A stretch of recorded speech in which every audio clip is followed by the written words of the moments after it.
Wineworm. There was a man named Liu from the Changshan region of Shandong. He was obese and had a fondness for drinking alcohol. Whenever he drank alone, he would finish an entire vat of wine. He owned 300 acres of good land near the city walls, but he often only planted half of the crops. Despite this, his family was very well off, and his love for alcohol didn't seem to affect their prosperity. A monk from the western regions came across Liu and mentioned that he had a peculiar ailment. Liu replied, "No, I don't." The monk asked him, "Have you ever been drunk from drinking alcohol?" Liu admitted, "Yes."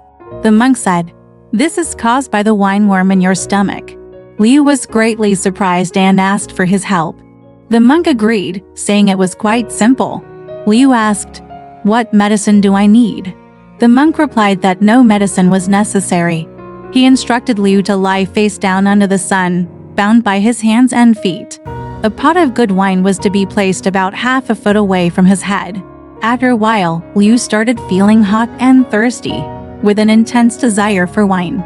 The aroma of the wine reached his nostrils, igniting his craving, but he couldn't drink any. Suddenly, he felt a strong itch in his throat.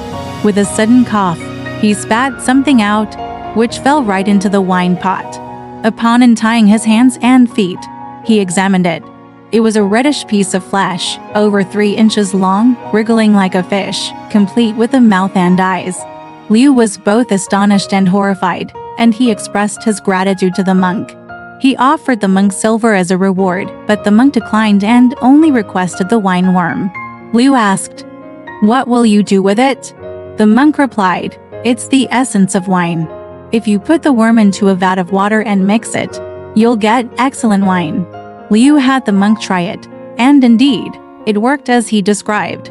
From then on, Liu developed an aversion to wine as if it were his enemy. His body gradually grew thinner, and his family's wealth began to dwindle. Eventually, they became so impoverished that they couldn't even afford to have a meal. Alright, this story has come to an end. If you liked it, please give it a thumbs up. Thank you.